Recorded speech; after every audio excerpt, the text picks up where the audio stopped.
Di balik gelapnya malam, ada rahasia yang tak pernah ingin terungkap. Setiap desir angin membawa bisikan gaib yang memanggil jiwa-jiwa penasaran. Kembali, jangan pernah mencoba. Malam itu, hutan di pinggiran desa Sukajati diselimuti kabut tebal yang tak biasa. Bulan tertutup awan hitam, membuat jalan setapak di tengah hutan nyaris gelap total. Pepohonan tinggi menjulang bagaikan raksasa bisu. Daunnya bergoyang perlahan, berdesis, seakan ada sesuatu yang bersembunyi di baliknya. Arman berjalan paling depan, langkahnya mantap, meski peluh dingin mengalir di pelipisnya. Ia mengenakan jaket lusuh dan sarung yang dilipat hingga lutut. Di tangannya, obor kecil berkedip-kedip, nyalanya berjuang melawan dingin angin malam. Di belakangnya, Bimo, sahabatnya sejak kecil, tampak gelisah. Ia terus menoleh ke kanan-kiri, seakan setiap sudut gelap menyembunyikan mata yang sedang mengawasi mereka. Nafasnya memburu, dan setiap kali ranting patah di bawah pijakannya, tubuhnya bergetar hebat. "Man, kau yakin jalan ini benar?" Suara Bimo lirih, hampir berbisik. Arman menoleh sekilas, matanya tajam. "Aku sudah tanya orang desa sebelah. Gubuk itu ada di tengah hutan ini. Ki Surya memang tak mau orang datang padanya dengan mudah." Bimo menggigit bibir. "Tapi Man, suasana ini rasanya ada yang mengikutimu dari tadi." Angin bertiup kencang. Daun-daun kering berputar di sekitar mereka, dan entah bagaimana suara gesekan itu terdengar seperti bisikan samar, halus. Pulanglah, sebelum terlambat." Bimo langsung berhenti. Ia menatap Arman dengan wajah pucat pasi. "Kau dengar itu, Man? Ada yang bicara." Arman menghela napas, mencoba menahan rasa takutnya sendiri. "Itu cuma angin, Bim. Jangan penakut begitu. Kita sudah sejauh ini. Aku butuh susuk itu. Kalau tidak, aku akan kalah lagi dalam pemilihan RT." Bimo menelan ludah. "Lebih baik kalah daripada nyawamu jadi taruhannya." Arman tak menjawab. Ia terus melangkah. Setiap langkah seakan menuntunnya makin jauh dari dunia nyata, masuk lebih dalam ke perut hutan yang sepi, dingin, dan asing. Di kejauhan terdengar suara burung hantu, lalu hening kembali. Hening yang terlalu sempurna membuat detak jantung mereka terdengar jelas. Setelah berjalan hampir setengah jam, kabut semakin pekat. Obor yang dibawa Arman berkedip-kedip seolah hampir padam. Tiba-tiba, di antara kabut itu, samar-samar terlihat cahaya merah, bukan cahaya api biasa, melainkan seperti bara yang berkelip di kejauhan. Bimo tertegun. "Itu apa, Man?" Arman tersenyum tipis. "Itu tandanya kita sudah dekat. Mereka mendekat, dan benar saja, di tengah kabut itu berdirilah sebuah gubuk reot. Atapnya dari rumbia, sebagian sudah bolong, dindingnya kayu lapuk, sebagian berlumut. Namun dari dalam gubuk itu keluar asap putih pekat, bau kemenyan yang menusuk hidung. Obor di tangan Arman tiba-tiba padam. Tinggal cahaya merah samar dari dalam gubuk yang menerangi langkah mereka. Bimo menggenggam lengan Arman dengan gemetar. "Man, aku tidak suka ini. Baunya seperti kuburan basah." Bisikan halus lagi, makin dekat. "Jangan masuk, jangan ganggu dia." Arman melepaskan genggaman sahabatnya. "Kalau kau takut, tunggu di sini. Aku akan masuk sendiri." Tapi Bimo tak sanggup membiarkan Arman sendirian. Meski takut, ia tetap mengikuti. Mereka berdua pun melangkah ke teras gubuk itu.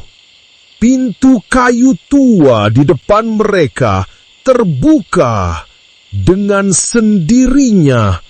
Engselnya berderit panjang. "Masuklah." Arman dan Bimo tertegun. Mereka saling pandang. Suara itu bukan dari luar, melainkan dari dalam. Dari kegelapan gubuk. Arman menarik napas panjang. Dengan langkah pasti, ia melangkah masuk. Begitu melewati ambang pintu, hawa dingin langsung menyelimuti tubuh mereka. Di dalam ruangan hanya diterangi lampu minyak kecil, dinding penuh dengan rajah, kertas bertuliskan huruf-huruf kuno, dan jimat yang tergantung di setiap sudut. Di tengah ruangan, duduklah seorang lelaki tua. Tubuhnya kurus, punggung sedikit bungkuk, rambutnya panjang beruban berantakan, wajahnya pucat, matanya menyala kemerahan seperti bara. Ia mengenakan kemeja putih kumal dan sarung kotak-kotak, duduk bersila di tungku berisi bara kemenyan.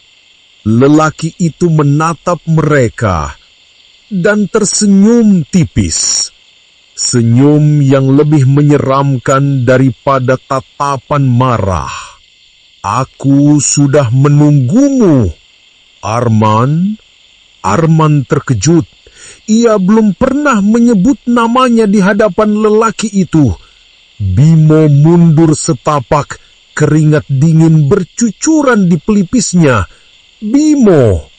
Suara itu beralih menatap sahabat Arman. "Mengapa kau ikut? Kau tak punya urusan di sini." Bimo tercekak. Ia tak mampu menjawab.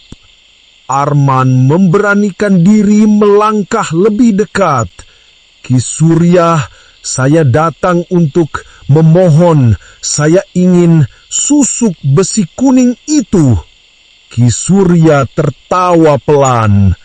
Tawa yang tak wajar, berat, bergema, seperti ada suara lain yang ikut menertawakan mereka. "Susuk besi kuning? Kau tahu, itu bukan mainan. Sekali kau pasang, hidupmu tak akan pernah sama lagi." Arman menunduk menahan rasa takutnya. "Saya sudah siap menanggung apapun resikonya, Ki. Asal saya jadi ketua RT, tak ada yang bisa menghalangi saya lagi." Ruangan hening, bara kemenyan berdesis.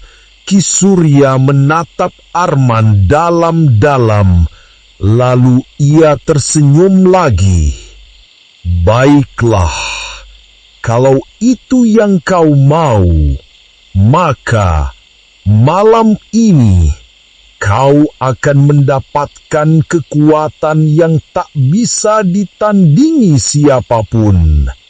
Tapi ingat, Arman, setiap kekuatan selalu ada harga yang harus dibayar. Di dalam gubuk reot itu, hawa dingin semakin menusuk.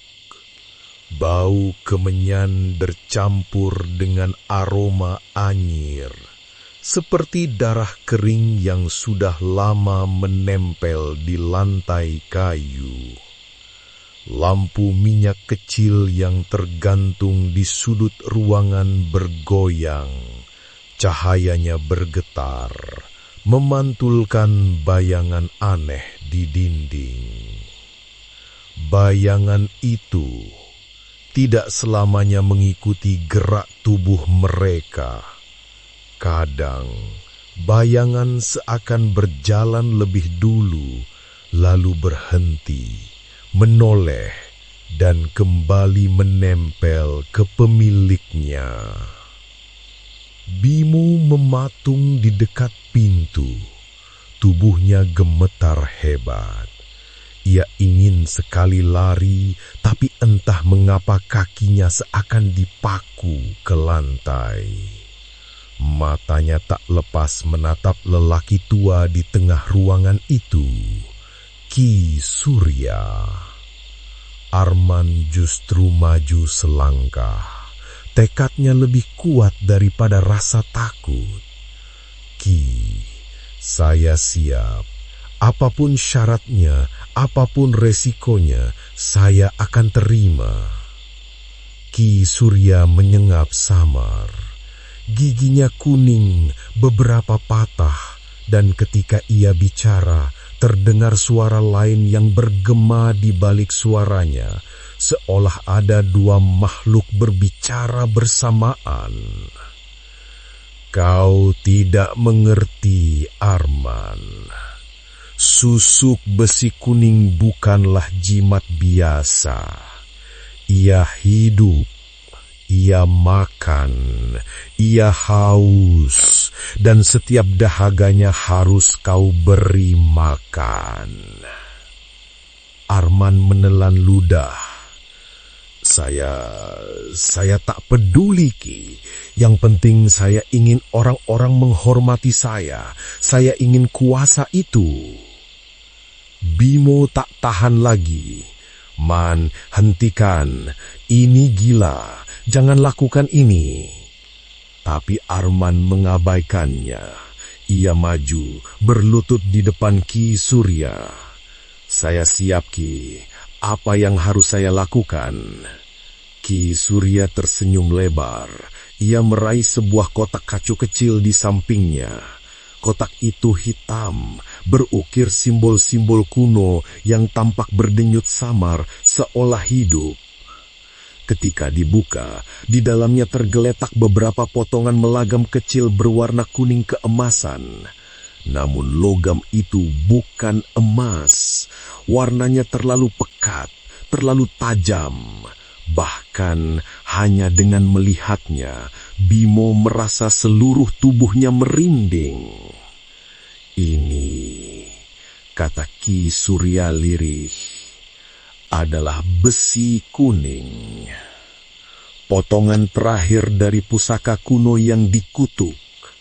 Setiap serpihannya haus akan jiwa baru. Ia mengangkat satu potongan tipis, lalu mengarahkan pada wajah Arman. Susuk ini akan kutanam di bawah kulitmu. Kau akan tampak lebih berwibawa, lebih memesona, dan semua orang akan tunduk padamu. Tapi ingat, jika kau melanggar pantangan, maka susuk ini akan berbalik menelan tubuhmu. Wajahmu akan membusuk, tubuhmu akan hancur, dan ruhmu akan terikat selama-lamanya dalam kegelapan. Arman mengangguk cepat, meski keringat bercucuran. Saya siap, Ki. Lakukan sekarang. Bimo berlari mendekat, mencoba menarik sahabatnya. Man, aku mohon, jangan, ini bukan jalan yang benar. Tiba-tiba, sesuatu tak terlihat mendorong tubuh Bimo terpental ke belakang. Ia jatuh menghantam dinding, dadanya sesak, seakan ada tangan gaib yang menekan kuat. Bisikan halus, menakutkan. Bukan urusanmu, pergi atau mati. Bimo batuk keras, nafasnya terengah-engah. Ia mencoba bangkit, tapi tubuhnya masih terasa berat. Ki Surya mulai melantunkan mantra lagi. Potongan besi kuning di tangannya bergetar, seolah hidup. Dari sudut ruangan, bayangan-bayangan hitam bergerak, merayap ke arah Arman, mengelilinginya seperti ular yang membelit mangsanya. Arman memejamkan mata. Ia bisa merasakan hawa panas menusuk wajahnya. Saat Ki Surya mendekatkan besi kuning itu ke kulitnya, terdengar desisan nyaring, seperti logam panas ditempelkan ke daging. Arman menggertakkan giginya, menahan sakit. Tapi tak lama, rasa sakit itu berubah menjadi kenikmatan aneh. Tubuhnya terasa ringan, wajahnya seakan menyala, penuh energi. Bimo yang masih tergeletak menatap ngeri. Di wajah Arman, tepat di bawah kulit pipinya, tampak kilauan kuning samar, seolah ada cahaya bersembunyi di balik kulitnya. Ki Surya berhenti, menarik nafas panjang. Sudah selesai, Arman. Kini bukan lagi manusia biasa. Arman membuka mata. Pandangannya tajam, penuh percaya diri. Ia menatap Bimo yang masih terengah-engah, lalu tersenyum angkuh. Kau lihat Bim, sekarang tak ada yang bisa menghalangiku lagi. Namun di sudut ruangan, bayangan hitam masih berputar, bergema dengan bisikan-bisikan menyeramkan. Bayar, darah, jiwa, bayar. Arman menggigil sebentar, tapi ambisinya menelan semua rasa takut itu. Ia yakin dengan susuk ini, jalan menuju kekuasaan terbuka lebar. Ia tidak tahu bahwa malam itu ia baru saja mengikat perjanjian dengan kegelapan. Setelah ritual malam itu, Arman dan Bimo kembali ke desa. Hutan yang sebelumnya terasa seperti lorong kematian kini hanya dilalui dalam diam. Obor di tangan Arman menyala kembali tanpa ia sadari kapan api itu hidup lagi. Namun, ada sesuatu yang berbeda. Bimo merasa udara di sekitar mereka lebih dingin meski malam tak lagi berkabut pekat. Suara jangkrik dan burung malam yang biasanya ramai kini hilang sama sekali. Hanya ada keheningan, hening yang menekan, seakan alam pun enggan menyentuh mereka setelah melihat apa yang terjadi di gubuk Ki Surya. Di setiap langkah, Bimo mendengar bisikan samar. Bisikan halus menempel di telinga. Darah, jiwa, jangan langgar. Ia menggigil. Sesekali ia menoleh, yakin ada sesuatu mengikuti mereka di balik pepohonan. Tetapi setiap ia melihat, hanya bayangan hutan yang gelap, kosong dan membisu. Arman berjalan dengan wajah berbeda. Wibawa baru terpancar darinya. Ada kilatan aneh di matanya. Dan setiap kali ia tersenyum, Bimo bisa melihat seberkas cahaya samar di balik kulit wajahnya, persis di tempat besi kuning itu ditanam. Man! Bimo akhirnya berani bicara, suaranya pelan. Apa yang Ki Surya bilang tentang pantangan? Kau harus tahu batasnya. Arman berhenti sejenak, lalu mengingat. Tadi setelah menanam susuk, Ki Surya memang memberikan peringatan dengan suara yang berat dan menusuk jiwa.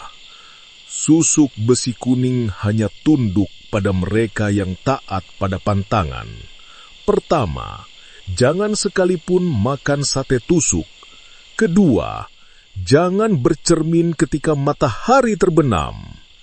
Ketiga, jangan pernah menolak darah yang ditawarkan dalam mimpi. Arman merinding mengingat kata-kata itu, tapi ambisinya lebih besar daripada rasa takut. Ia menoleh pada Bimo, tersenyum tipis. Itu cuma pantangan kuno. Aku tidak sebodoh itu, Bim. Aku bisa mengendalikannya. Bimo menggeleng, wajahnya pucat. Man, jangan sombong. Kau sudah melihat sendiri tadi, ada sesuatu yang masuk ke tubuhmu. Itu bukan jimat biasa, itu hidup, dan setiap yang hidup butuh makan. Arman mendengus, lalu melanjutkan langkah. Sudahlah, kau terlalu penakut. Percayalah, Bim, dengan ini hidupku akan berubah. Hari-hari berikutnya, perubahan itu benar-benar terjadi. Arman kini menjadi pusat perhatian di desa. Orang-orang yang dulu meremehkannya, kini menunduk hormat. Ia berbicara dengan suara yang lebih berat dan berwibawa. Setiap kata-katanya seakan mengikat pikiran pendengar. Para wanita, tua maupun muda, mendadak terpikat setiap kali melihat wajahnya. Tapi bersamaan dengan itu, ada hal-hal aneh mulai terjadi. Beberapa warga mengaku melihat bayangan hitam mengikuti Arman setiap kali malam tiba. Seekor anjing penjaga rumah tetangga menggonggong keras setiap kali ia lewat. Bulunya berdiri seperti melihat makhluk tak kasat mata. Dan di rumah Arman sendiri, kaca jendela sering berembun dari dalam meski udara luar panas.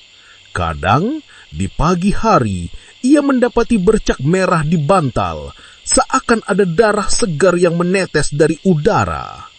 Bimo semakin gelisah. Ia berulang kali memperingatkan, tapi Arman tetap keras kepala. Sampai akhirnya, malam itu datang. Hari itu, desa mengadakan syukuran panen.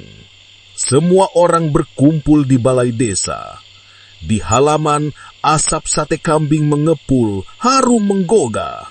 Arman berdiri di tengah keramaian, semua orang menyanjungnya. Ia merasa seperti raja. Seorang tetua desa mendekat, tersenyum ramah, lalu menyodorkan piring berisi sate. Arman, coba ini. Dagingnya segar, kau pasti suka. Bimo yang berdiri tak jauh langsung membelalak. Ia teringat pantangan pertama, jangan sekalipun makan sate tusuk. Man, jangan! Seru Bimo cepat mencoba menghentikan. Tapi terlambat. Arman sudah menusukkan potongan sate itu ke mulutnya. Daging itu terasa lezat, juicy, lebih enak dari sate manapun yang pernah ia makan. Ia mengunyah dengan puas lalu tersenyum puas kepada tetua desa. Namun hanya beberapa detik setelahnya, wajahnya mendadak berubah. Senyum itu menghilang, matanya melebar, tenggorokannya tersedak, seakan ada sesuatu yang mencekik dari dalam. Bimo panik. Astaga, Man, kau melanggar pantangannya. Arman memegangi leher, tubuhnya gemetar hebat, pandangannya kabur, dan di sela-sela penglihatannya, ia melihat sesuatu yang tak dilihat orang lain. Di sekelilingnya, para tamu undangan tetap bercanda dan tertawa. Mereka tidak sadar apa yang terjadi. Namun bagi Arman, keramaian itu mendadak berubah menjadi lautan wajah busuk. Matanya kosong, mulutnya berlumuran darah, tertawa dengan suara bergema. Bisikan bergema semakin keras. Pantangan dilanggar, harga dibayar. Arman terjatuh, tubuhnya menggeliat di tanah. Dari kulit wajahnya, kilauan kuning samar keluar lalu berubah menjadi garis hitam tipis yang merayap. Bimo mencoba menolong, tapi Arman menepis tangannya. Jangan biarkan mereka tahu. Aku baik-baik saja. Anehnya, beberapa menit kemudian, serangan itu mereda. Arman berdiri lagi, wajahnya pucat. Tapi ia tersenyum paksa seakan tidak ada apa-apa. Orang-orang hanya mengira ia tersedak. Namun Bimo tahu, sesuatu yang lebih gelap telah terbangun di dalam tubuh Arman. Malam itu, setelah pesta usai, Bimo mendatangi Arman di rumahnya. "Man, kau lihat sendiri kan? Kau tidak bisa main-main dengan pantangan itu. Kalau kau terus melanggar, aku takut roh itu akan mengambil nyawamu." Arman duduk di kursi, wajahnya pucat, matanya sayu. Tapi di balik itu ada senyum aneh. "Tidak, Bim. Aku sudah rasakan sendiri. Semakin aku melanggar, semakin kuat rasanya susuk ini." Bimo tercekat. "Kau gila. Itu kutukan, bukan berkah." Arman tertawa lirih. Suaranya bergema, seakan bukan hanya dirinya yang tertawa. Suara berat bergema dari dalam tubuh Arman. "Aku sudah memilih jalan ini dan tak ada yang bisa menghentikanku lagi." Tapi di cermin kamar Arman, bayangan dirinya tidak ikut tertawa. Bayangan itu hanya menatap lurus ke arah Arman dengan mata kosong, penuh amarah. Bisikan samar dari cermin, "Ini baru permulaan." Malam itu, angin berhembus kencang, membuat dedaunan di luar rumah Arman bergetar seperti suara ribuan bisikan yang bertumpuk. Langit kelam, bulan tertutup awan hitam pekat. Rumah panggung milik Arman yang biasanya hangat, kini terasa asing. Arman duduk sendirian di kamarnya. Wajahnya masih pucat setelah insiden di pesta desa siang tadi. Sesekali ia meraba pipinya, tempat di mana susuk besi kuning itu ditanam. Ada sensasi aneh, seperti sesuatu yang hidup berdenyut pelan di bawah kulitnya. Ia menatap ke arah meja rias kecil di pojok kamar. Di atasnya ada sebuah cermin persegi tua, bingkainya dari kayu jati yang sudah kusam. Cermin itu adalah peninggalan ibunya yang sudah lama meninggal. Sejenak, ia teringat peringatan Ki Surya. Jangan pernah bercermin saat matahari terbenam. Namun kini sudah jauh lewat senja, malam telah turun. Dan entah kenapa, ada dorongan kuat dari dalam dirinya untuk mendekati cermin itu. Arman bangkit perlahan, langkahnya berat, suara lantai kayu berderit di setiap pijakan. Saat ia berdiri tepat di depan cermin, hawa dingin menusuk tulangnya. Ia bisa melihat wajahnya sendiri, tapi ada sesuatu yang tak wajar. Bayangannya menatap balik dengan mata yang lebih gelap, lebih tajam, dan senyum yang lebih lebar. Senyum itu muncul bahkan ketika bibir Arman sendiri tidak bergerak. Arman bergidik. Apa ini?" bisiknya. Bisikan dari dalam cermin, lirih tapi jelas. "Kau sudah melanggar pantangan. Sekarang aku ada di sini." Bayangan itu mulai bergerak sendiri. Tangannya menyentuh permukaan cermin dari sisi dalam, meninggalkan bekas noda hitam seperti jelaga. Perlahan, jari-jari bayangan itu mengetuk kaca. Tok, tok, tok. Arman terhuyung mundur. Tidak, ini tidak nyata. Ini hanya bayangan. Namun suara dari cermin semakin keras, bergema. Suara berat, bergema seperti dua makhluk berbicara sekaligus. Kau pikir susuk besi kuning hanya memberi kekuatan? Tidak, ia membuka pintu, dan aku adalah yang menunggu di balik pintu itu. Arman tercekik rasa takut, napasnya memburu, keringat dingin bercucuran. Ia hendak berlari keluar kamar, tapi mendadak pintu terkunci dengan sendirinya. Gagang pintu bergetar, tapi tak bisa dibuka. Dari cermin, bayangannya mulai keluar perlahan. Wajah yang sama, tapi lebih pucat, matanya kosong, kulitnya retak-retak seperti tanah kering. Dari mulutnya keluar cairan hitam kental menetes ke lantai. Arman menjerit pelan, ia mundur, punggungnya menempel ke dinding. Bayangan itu kini sudah setengah keluar, tubuhnya bergoyang aneh, seperti terbuat dari asap pekat yang memadat. Suara serentak bergema di seluruh ruangan. Darah, darah, darah. Tiba-tiba, pintu kamar didobrak dari luar. Bimo masuk dengan wajah panik. "Man, kau baik-baik saja? Aku dengar teriakanmu dari luar." Begitu Bimo masuk, suara itu lenyap. Bayangan di cermin menghilang, dan cermin kembali normal. Hanya wajah pucat Arman yang terlihat di sana.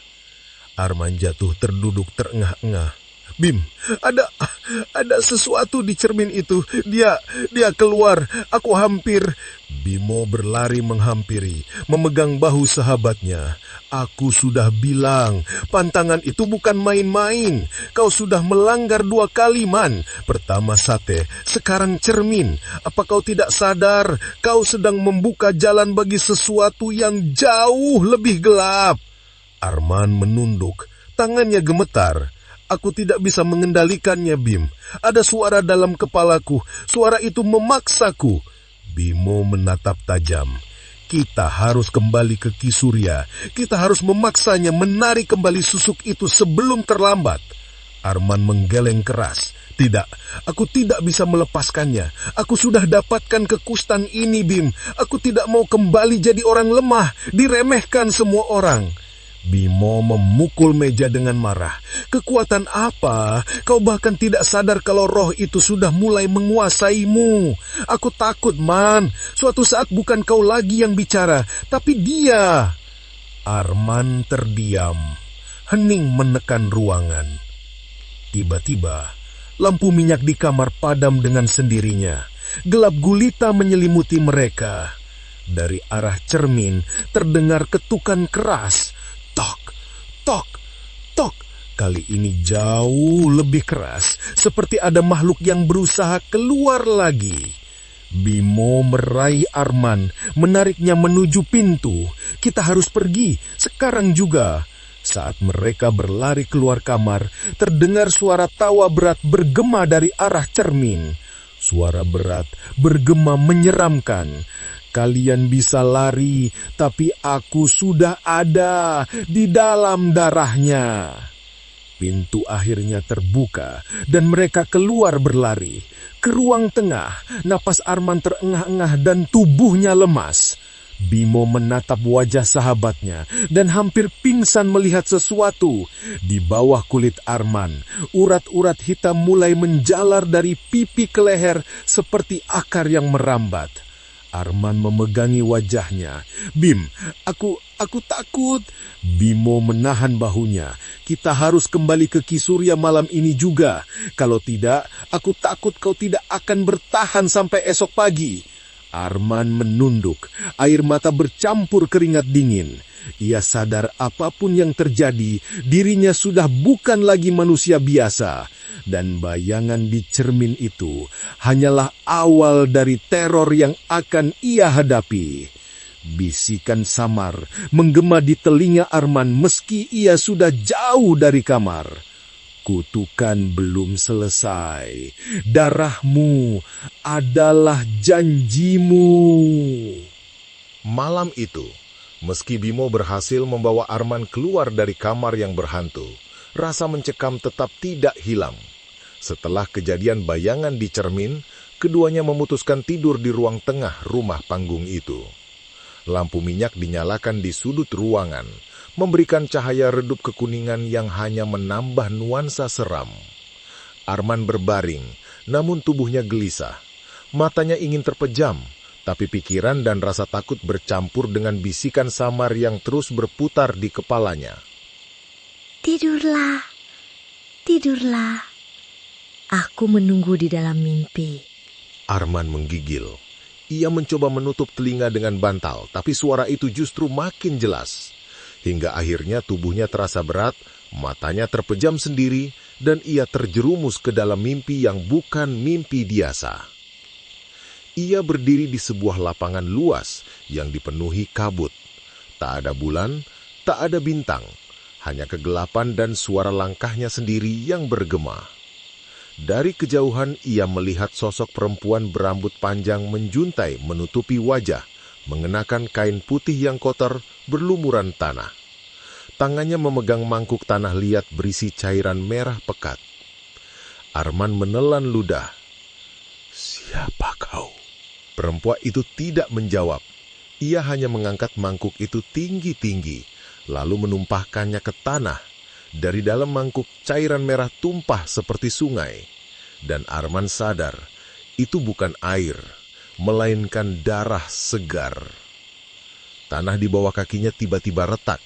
Dari retakan itu, darah menyembur, menyebar cepat hingga seluruh lapangan berubah menjadi lautan merah. Bau amis menusuk hidung, membuat Arman mual. Darahmu adalah janjimu. Kau sudah memilih. Arman berlari panik, namun tanah lengket membuat kakinya tenggelam perlahan. Dari dalam genangan darah, tangan-tangan pucat bermunculan, mencengkram kakinya, menariknya ke bawah. Ia menjerit, "Lepaskan aku! Lepaskan!"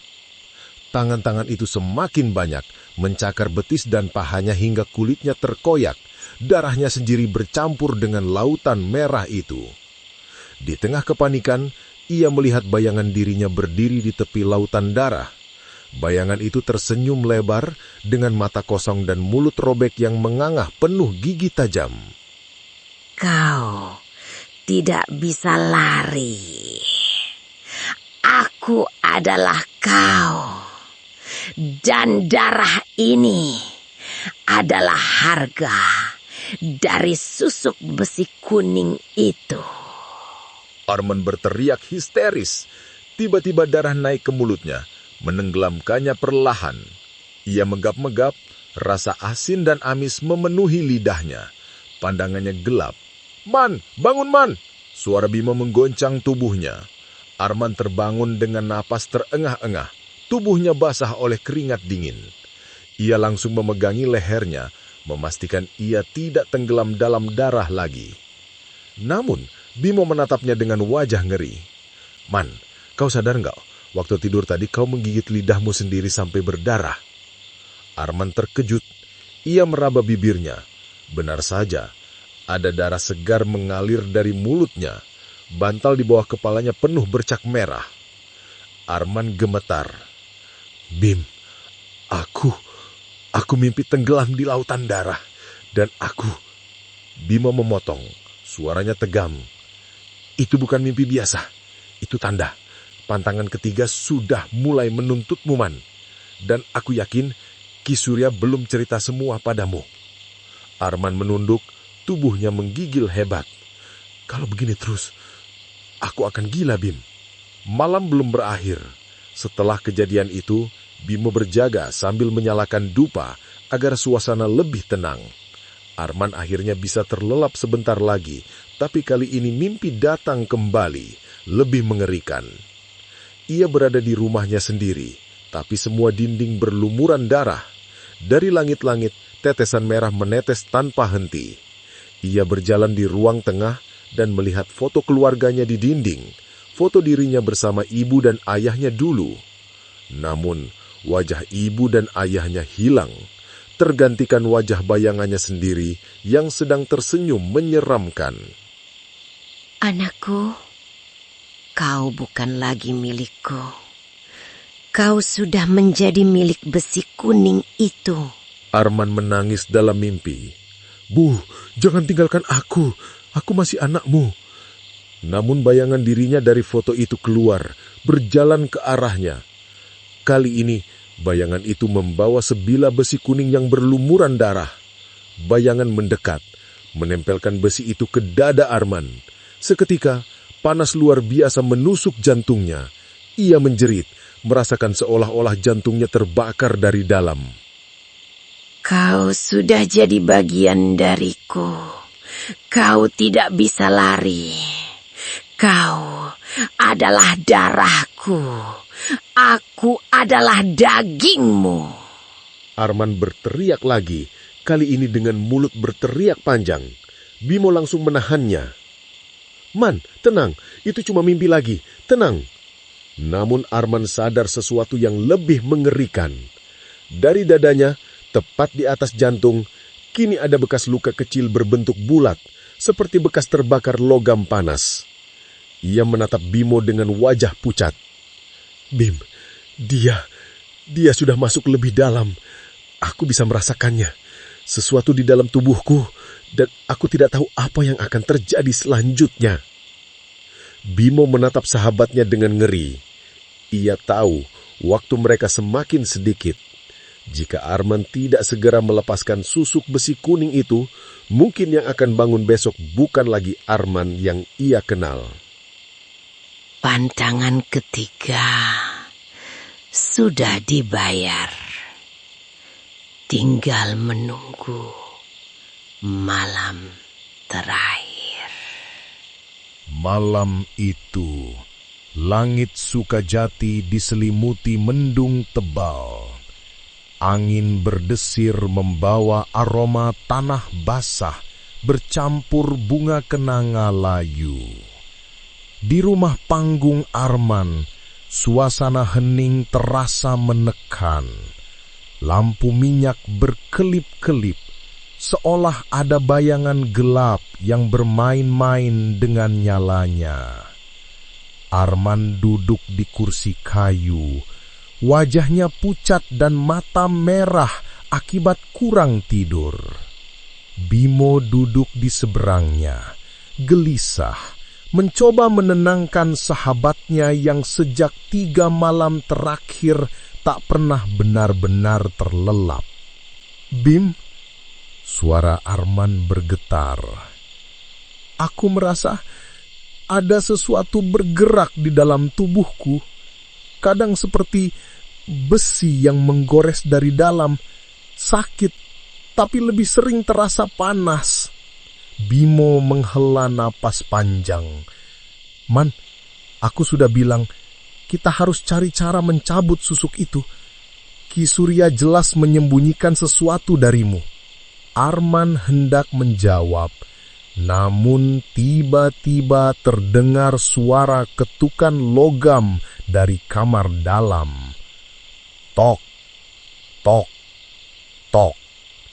Ritmenya pelan tapi berat, seperti ada benda besi yang menghantam lantai papan. Mereka berdua saling berpandangan. Bimo menggenggam bahu Arman. Kau dengar itu? Arman mengangguk dengan wajah kaku. Suara itu makin jelas, kini diikuti tawa lirih yang serak. Bukan manusia, lebih mirip gesekan besi berkarat.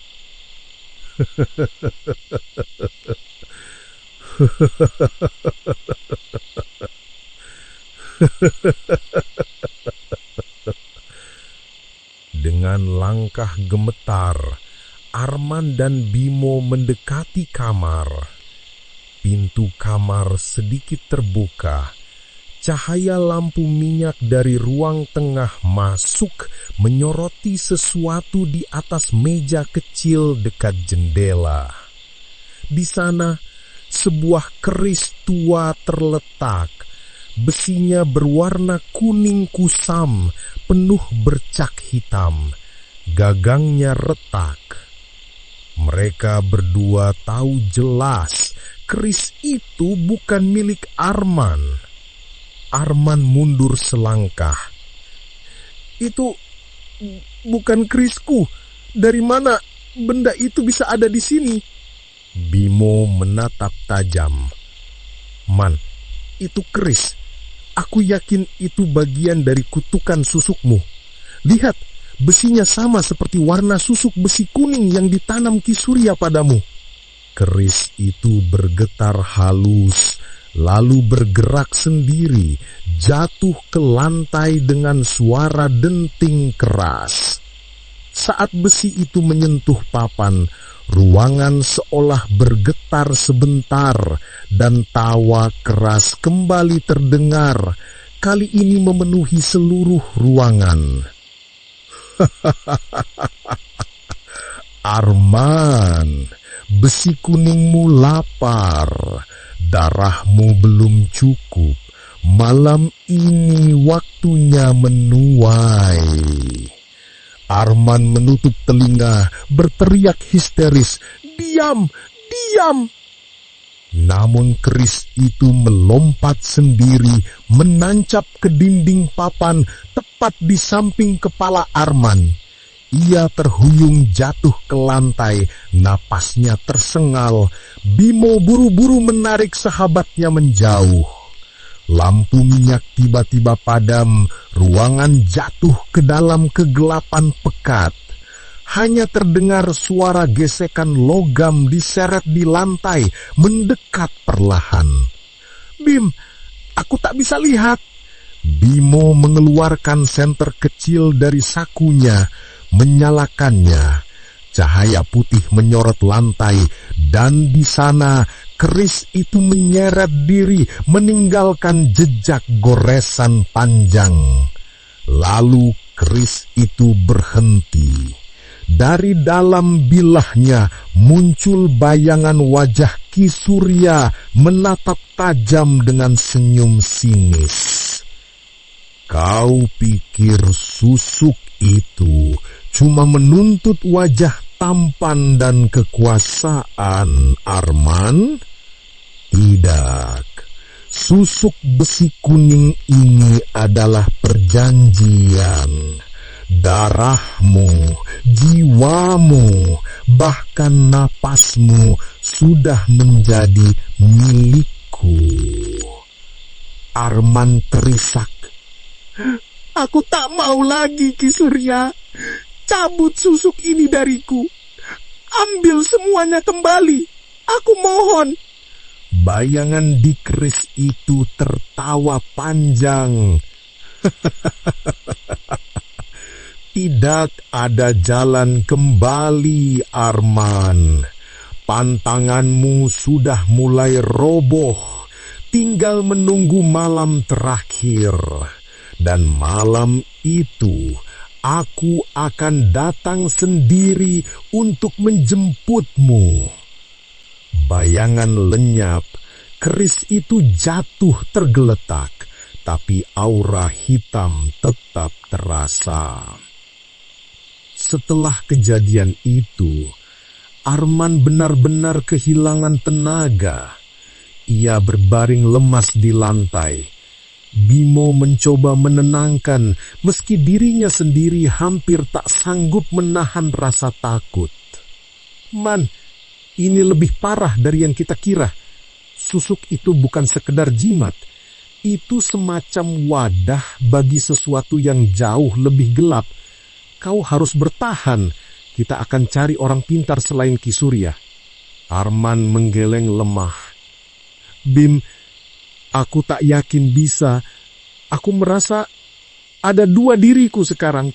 Satu diriku sendiri, satu lagi bayangan hitam yang terus tertawa. Kadang aku dengar dia membisikkan hal-hal mengerikan. Kadang aku ingin menurutinya." Arman matanya tiba-tiba memerah. Senyum aneh muncul di wajahnya. Suaranya berubah berat, bergema. "Bimo, kalau aku haus darah, kau yang pertama akan kuburu." Bimo mundur dengan wajah pucat. Man, itu bukan kau bicara. Lawan dia. Arman bergetar, tubuhnya melengkung kesakitan. Beberapa detik kemudian ia pingsan. Malam itu, Bimo terjaga hingga pagi. Keris kutukan masih tergeletak di lantai, meski tak lagi bergerak. Namun setiap kali ia menatapnya, ia merasa keris itu menatap balik, menunggu saat untuk kembali hidup. Dan Bimo tahu, malam berikutnya, sesuatu yang lebih besar akan datang. Tinggal 2 malam lagi, Arman. 2 malam menuju akhir. Pagi setelah malam keris tertawa, matahari Sukajati hanya sebentar menampakkan diri sebelum tertutup mendung pekat. Rumah panggung Arman terasa lebih dingin dari biasanya, seolah cahaya matahari enggan menembus ke dalamnya. Bimo duduk di dekat jendela, menatap sahabatnya yang masih terbaring. Arman tampak pucat, nafasnya tersengal. Namun ketika Bimo mendekat untuk membangunkan, matanya langsung membeku. Mata Arman sudah berubah. Bukan lagi hitam pekat seperti biasanya, melainkan bercampur kilau kuning metalik. Saat kelopak mata itu terbuka, Bimo merasa seperti menatap besi cair yang membara. Man, suara Bimo pelan. Kau sadar? Itu aku, Bimo. Arman tersenyum lemah, tapi senyum itu tidak biasa. Bibirnya bergerak, namun suaranya bergema dalam 2 lapisan. Aku haus. Bimo merinding. Haus? Haus apa? Arman bangkit duduk perlahan. Haus darah. Siang itu, warga desa Sukajati mulai resah. Beberapa orang melaporkan bahwa ayam-ayam peliharaan mereka ditemukan mati dengan tubuh robek, darahnya kering seakan diisap sesuatu. Tidak ada jejak binatang buas, hanya bekas luka menyerupai tusukan besi kecil. Bimo mendengar kabar itu ketika membeli air di warung depan. Jantungnya langsung berdegup kencang. Dia tahu ini bukan kebetulan. Ketika kembali ke rumah Arman, ia mendapati sahabatnya duduk di teras, menatap kosong ke arah jalan. Bibirnya ada bekas merah, seperti nodah darah yang belum sempat dibersihkan. Bimo menahan nafas. Man, jangan bilang itu kau yang melakukannya. Arman menoleh. Matanya kembali berkilau kuning. Aku tak ingat apa-apa. Tapi ketika aku bangun tadi pagi, lidahku masih terasa asin dan perutku hangat. Rasanya seperti baru makan. Bimo bergidik. Astaga man, ini sudah di luar kendali. Malam berikutnya mereka memutuskan menyalakan lampu minyak di seluruh ruangan. Namun suasana tetap menekan. Dari dinding, bayangan Arman terlihat lebih panjang dari tubuhnya sendiri, seolah bergerak dengan kehendaknya sendiri. Bimo memperhatikan lalu tercekak. Bayangan Arman tertawa. Bibir Arman nyata tidak bergerak, tapi bayangan di dinding jelas-jelas menyeringih lebar. Gigi-giginya panjang seperti runcing besi. Suara bayangan itu bergema rendah. Aku lapar, aku ingin keluar sepenuhnya. Satu pantangan lagi dan tubuh ini jadi milikku selamanya. Bimo langsung melangkah maju, menepuk bahu Arman. Man, lawan dia. Jangan biarkan bayangan itu menguasaimu. Arman menutup mata. Tubuhnya bergetar. Aku berusaha, Bim. Tapi setiap kali aku menahan, kepalaku hampir meledak. Dia semakin kuat. Tiba-tiba, Arman terhuyung ke lantai. Tubuhnya kejang, dari mulutnya keluar suara aneh seperti besi yang digesek. Bayangan di dinding semakin membesar, sampai menutupi hampir separuh ruangan. Bimo hanya bisa menahan tangis. Man, kau masih bisa bertahan. Aku tahu kau belum hilang. Ingat ibumu, ingat ayahmu. Namun bayangan itu tertawa panjang. Mereka sudah milik kami. Yang tersisa hanyalah wadah ini. Tubuh Arman hanyalah pintu menuju dunia kalian. Di luar rumah, suara langkah-langkah orang terdengar. Beberapa orang datang membawa obor, memanggil dari halaman. Pak RT Arman, keluar Pak, kami mau bicara. Bimo panik. Jangan keluar, Man. Warga pasti sudah mencium ada yang tidak beres. Arman membuka mata. Kali ini suaranya berat, penuh gema. Biar mereka datang. Aku ingin melihat wajah-wajah yang akan jadi santapanku berikutnya. Mata kuningnya bersinar tajam. Bimo menahan Arman agar tidak bangkit, tapi kekuatan sahabatnya meningkat drastis. Arman mendorongnya dengan sekali hentakan, membuat Bimo terlempar ke dinding hingga hampir pingsan. Pintu rumah berderit terbuka sendiri. Angin malam masuk, meniupkan bau amis. Warga di luar bergidik, obor mereka bergoyang-goyang. Mata Arman menatap keluar. Suaranya pelan, namun terdengar jelas sampai ke halaman. Kalian datang tepat waktu. Bayangan di belakangnya bergerak lebih dulu, menjulur panjang ke halaman seperti asap kabut, menyelusup di antara kaki warga. Salah satu warga berteriak ketakutan ketika melihat kakinya diikat bayangan hitam. Lepaskan, lepaskan aku. Dalam hitungan detik, tubuh warga itu terseret ke arah pintu rumah Arman, lalu lenyap ke dalam kegelapan. Suara jeritan terhenti mendadak. Warga lain lari tunggang langgang, meninggalkan obor terjatuh di tanah.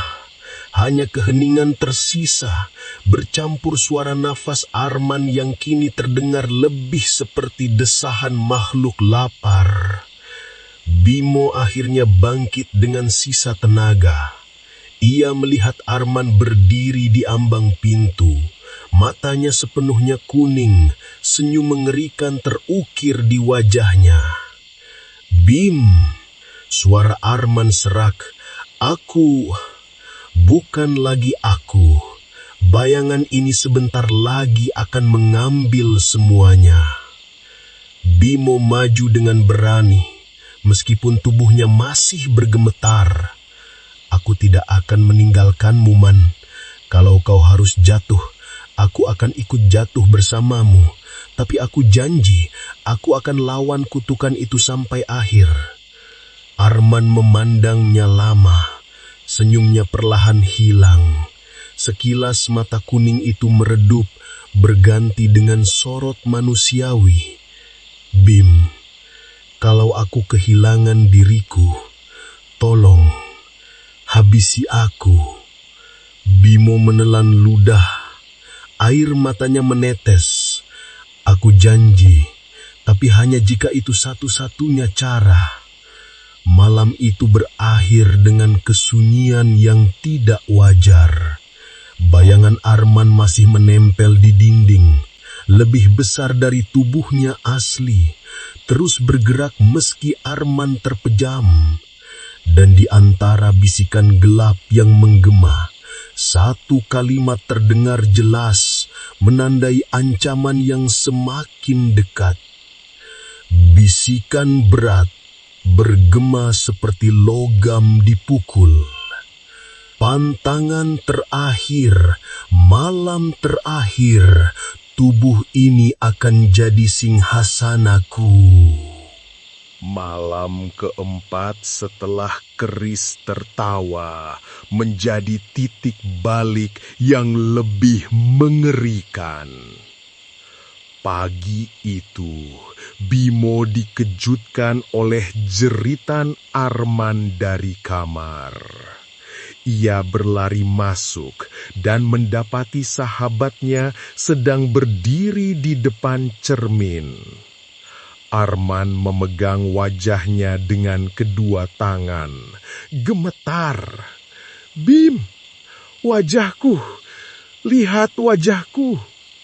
Bimo mendekat dan nyaris muntah melihat apa yang tampak.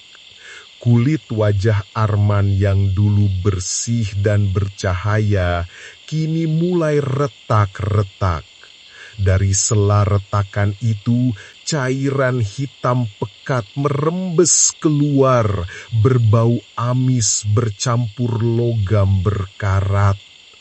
Di bawah matanya, daging terlihat mengelupas, memperlihatkan kilauan kuning samar, seolah ada potongan besi yang menyembul dari dalam kulit. Yah Tuhan, Bimo menutup mulutnya. "Man, kau membusuk dari dalam." Arman menjerit lalu menghantam cermin hingga pecah. Pecahan kaca berjatuhan, beberapa menancap di telapak tangannya, tapi ia tidak peduli. "Kenapa aku jadi begini, Bim? Susuk ini seharusnya membuatku berwibawa, disukai orang, bukan jadi mayat berjalan." Siang itu, Arman mengurung diri di kamar. Dari luar, Bimo mendengar suara-suara aneh. Kadang seperti logam dipukul, kadang seperti tawa lirih. Sesekali Arman berbicara sendiri.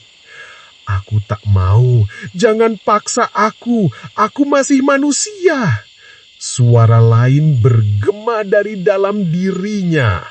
"Kau sudah bukan manusia, kau adalah wadah besi kuning." Bimo berani mengintip dari celah pintu. Ia melihat Arman duduk di lantai, tubuhnya membungkuk.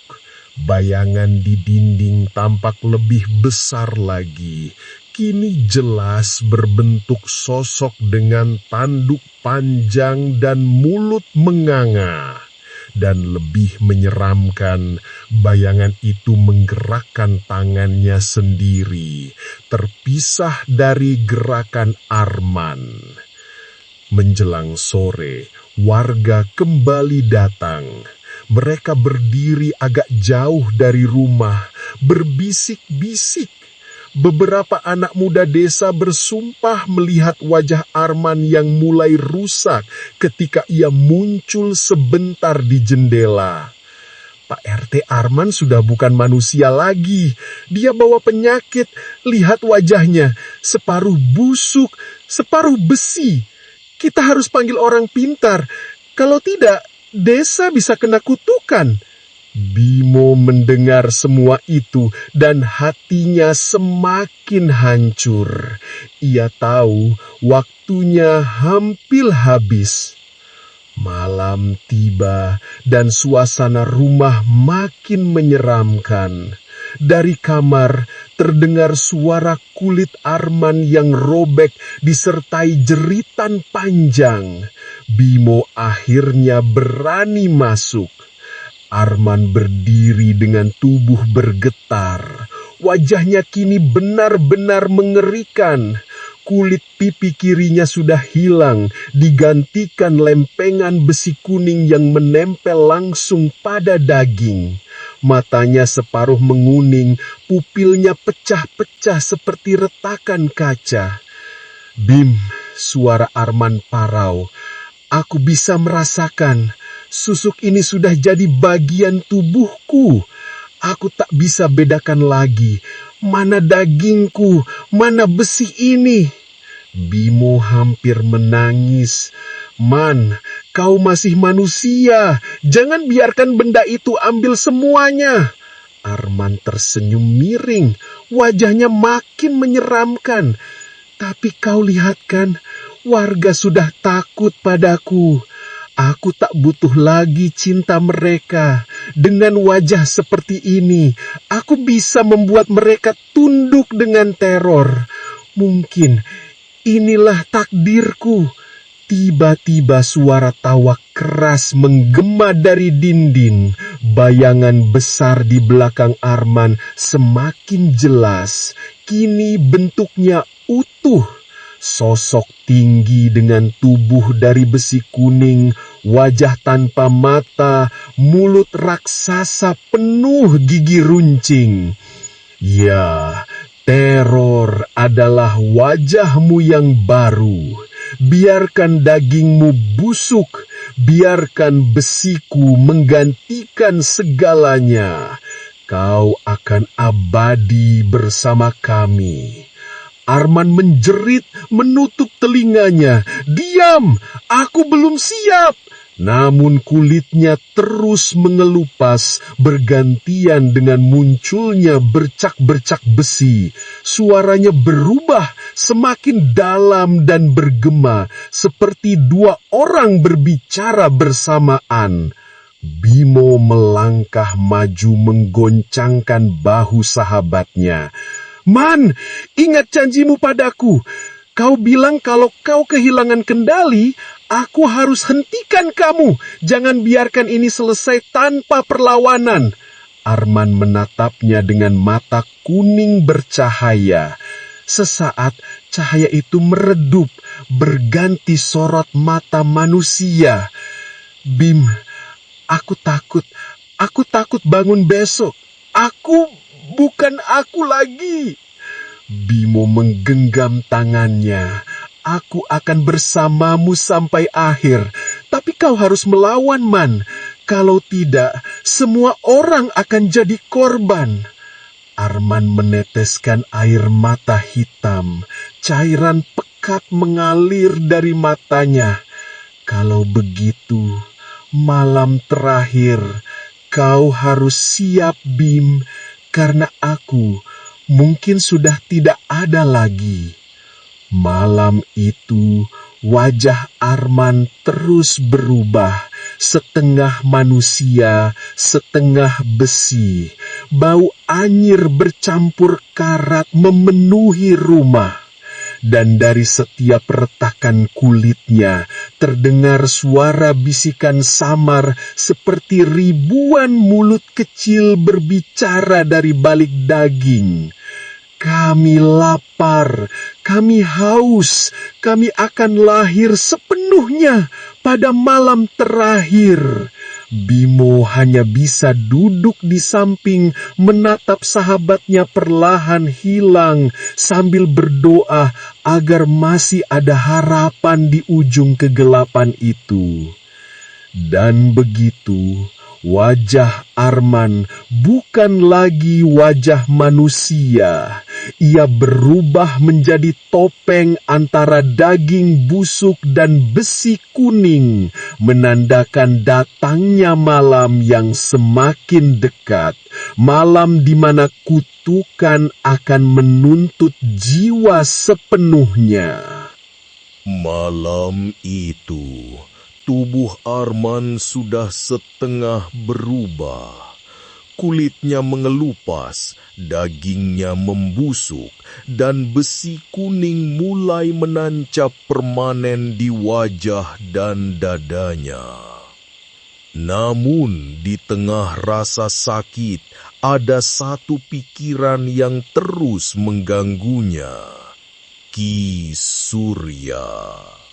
Dia yang menanam ini, dia yang harus mencabutnya. gumam Arman. Suaranya parau seperti dua lapisan suara yang bertindih. Bimo yang duduk di sampingnya langsung menoleh. Man, apa kau yakin Ki Surya mau menolongmu? Bukankah sejak awal dia sudah memperingatkan tentang resikonya? Arman tertawa getir, memperlihatkan gigi yang sebagian sudah berubah menjadi besi menguning. Kalau dia tak mau, aku akan memaksanya. Aku tak peduli lagi. Aku harus bebas dari kutukan ini. Perjalanan malam. Tanpa menunggu pagi, Arman memaksa Bimo menemaninya ke rumah Ki Surya. Dengan wajah yang sudah setengah hancur, ia menutupi diri dengan kain hitam. Namun langkahnya berat. Setiap kali bergerak terdengar bunyi krek-krek seakan besi di dalam tubuhnya beradu dengan tulang. Sepanjang perjalanan, anjing-anjing desa melaung, bayi menangis tiba-tiba. Angin bertiup dingin membawa bau karat yang menyengat. Bimo beberapa kali hampir membatalkan niat itu, tapi tatapan Arman yang penuh tekad membuatnya terus berjalan. Rumah Ki Surya berada di pinggir hutan, dikelilingi pohon-pohon beringin yang menjuntai gelap. Cahaya lampu minyak redup tampak dari jendela, berkelip seperti nyala lilin di tengah kabut. Pertemuan. Arman menghantam pintu keras-keras. Ki Surya, buka pintu, aku datang menagih janji. Tak lama, pintu berderit terbuka. Ki Surya berdiri di ambang. Tubuhnya kurus, rambut putih kusut menutupi sebagian wajah. Matanya menatap tajam, seolah sudah tahu siapa yang datang. Aku sudah menunggumu, Arman, katanya datar. Arman terengah-engah. Kain penutup wajahnya jatuh, memperlihatkan wajah setengah besi. Lihat apa yang terjadi padaku. Kau bilang susuk ini akan memberiku pesona, kekuatan, dihormati orang. Tapi yang kudapat hanya kutukan. Cabut ini dariku, sekarang juga. Ki Surya menatap lama, lalu tertawa lirih. Aku sudah bilang padamu, nak, susuk besi kuning bukan untuk manusia biasa. Kau menginginkan kekuatan tanpa harga. Sekarang kau bayar dengan tubuhmu sendiri. Kebenaran kutukan. Arman maju menjerit. Aku tak peduli dengan harga. Kau yang menanamnya, berarti kau bisa mencabutnya. Hentikan ini sebelum aku benar-benar hilang. Ki Surya menghela napas, lalu mengambil sebuah kendi tua dari rak. Ia menuangkan air hitam ke dalam mangkuk, kemudian menunjukkannya pada Arman. Lihatlah siapa dirimu sekarang. Arman menunduk. Dalam mangkuk itu bukan wajahnya yang terlihat, melainkan sosok lain, makhluk setinggi 2 kali manusia. Tubuhnya terbuat dari besi kuning berlumuran darah, dengan mulut besar yang terus tertawa. Itu, siapa itu? Arman gemetar. Itu bukan siapa-siapa, itu dirimu yang baru, jawab Ki Surya dingin. Besi kuning bukan sekedar logam, ia adalah roh kuno, penjaga tanah ini, haus tubuh manusia untuk wadahnya. Kau bukanlah korban pertama, Arman. Kau hanya kelanjutan dari kutukan lama. Bimo terkejut. Jadi, semua ini memang jebakan. Ki Surya menoleh dengan mata yang tampak lebih hitam dari malam. Bukan jebakan, Nak, tapi pilihan.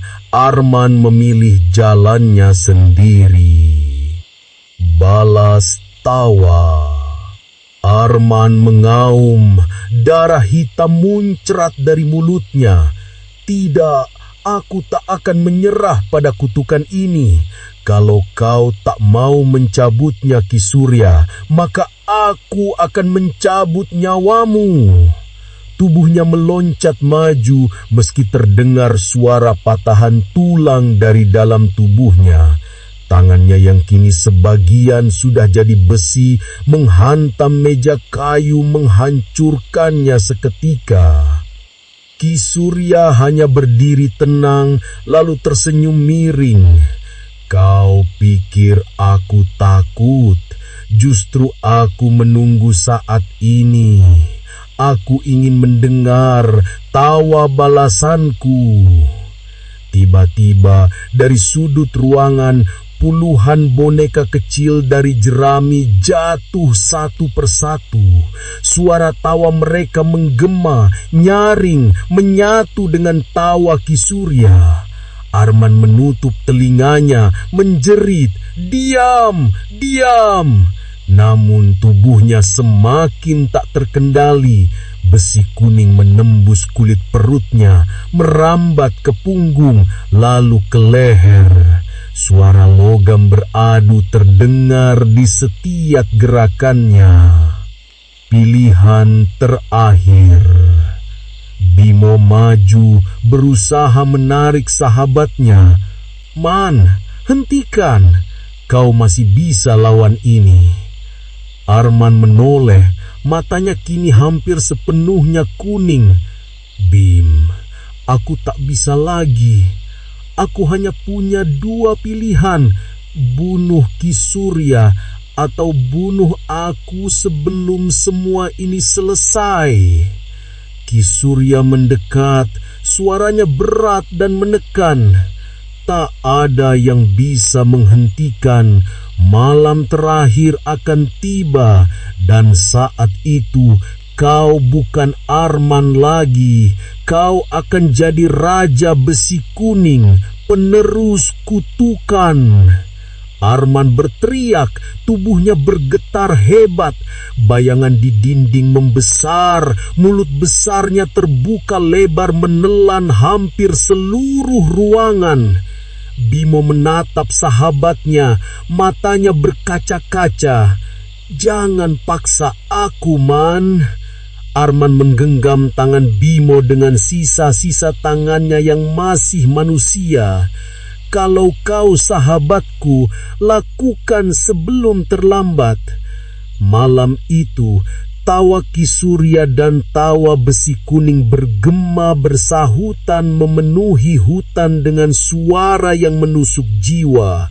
Dan di antara jeritan Arman, Bimo tahu keputusan yang harus ia ambil akan menentukan apakah kutukan itu berakhir atau justru lahir abadi.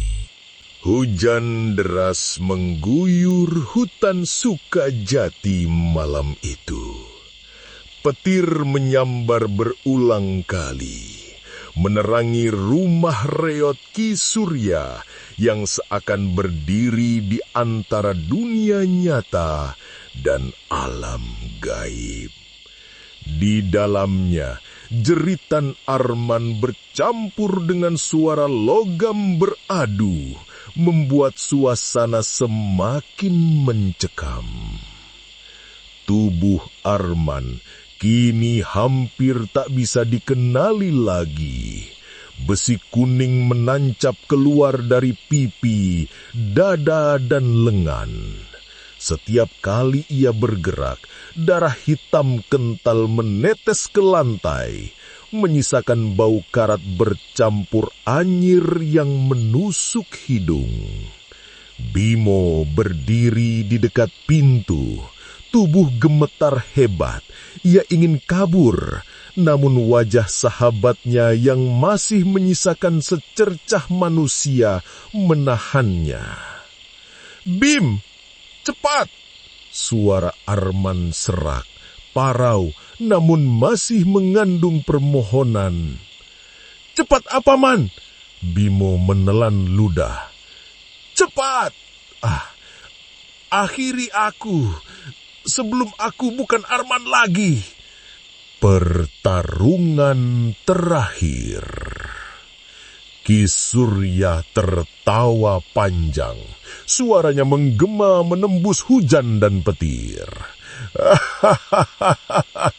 "Terlambat, Nak.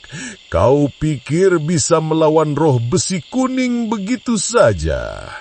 Kau sudah jadi wadahnya. Tubuhmu bukan milikmu lagi." Arman meraung marah lalu menyerang Ki Surya dengan sisa tenaganya. Tangannya yang sudah berubah menjadi besi menghantam meja dan dinding, menciptakan lubang besar. Api lampu minyak bergetar hampir padam. Ki Surya tak bergeser sedikit pun. Ia hanya mengangkat tongkat tua yang selalu digenggamnya, lalu mengetukkannya ke lantai 3 kali. Duk, duk, duk. Tanah bergetar.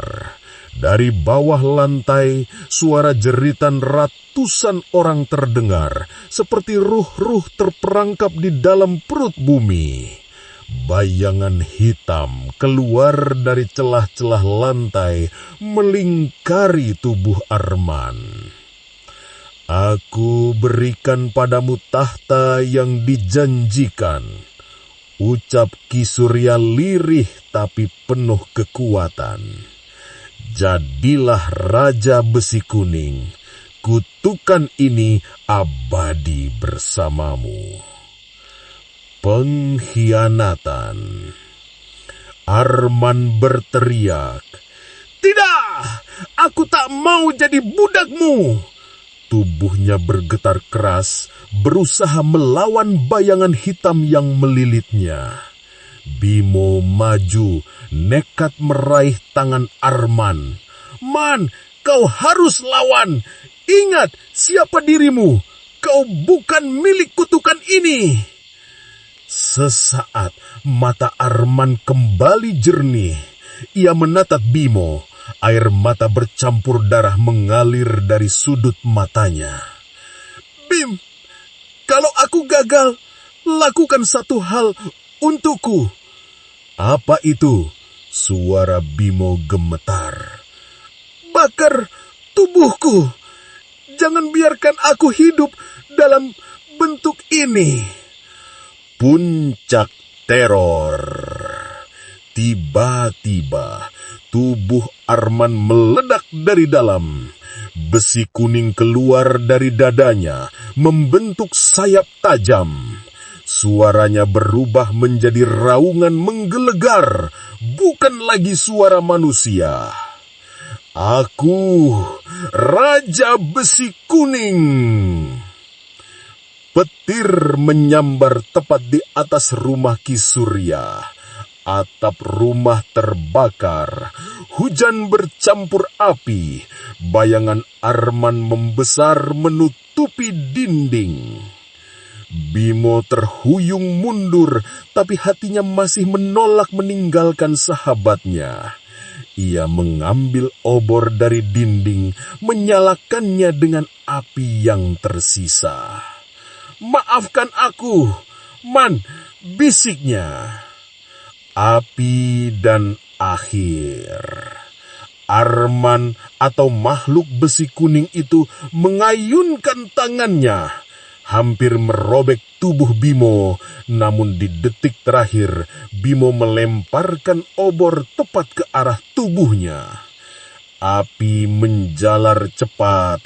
Besi kuning yang menempel di tubuh Arman memanas, meleleh, dan menjerit seperti logam dipukul berkali-kali.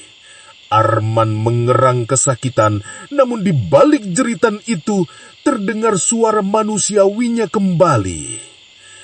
"Terima kasih, Bim," suaranya berbisik lirih sebelum tubuhnya runtuh, terbakar habis. Ki Surya menatap api dengan wajah dingin lalu tertawa kecil. "Kau pikir itu mengakhiri segalanya?" Kutukan besi kuning tak akan pernah mati. Ia hanya tidur, menunggu wadah baru. Kutukan abadi. Api melahap seluruh rumah Ki Surya. Bimo berlari keluar tepat sebelum atap runtuh. Dari jauh ia melihat bayangan wajah Arman muncul di antara kobaran api, tersenyum samar sebelum menghilang. Hujan terus mengguyur, memadamkan api perlahan. Namun di tanah yang hangus, kilauan kuning samar masih terlihat, seolah logam itu tak sepenuhnya hancur. Bimo terjatuh, menangis keras. Ia kehilangan sahabatnya, tapi juga tahu bahwa kisah ini belum berakhir. Malam itu, desa Sukajati tak pernah sama lagi. Warga mendengar suara logam beradu di tengah malam, suara tawa yang menggema dari hutan, dan sesekali bayangan tinggi besar dengan mata kuning muncul di kejauhan.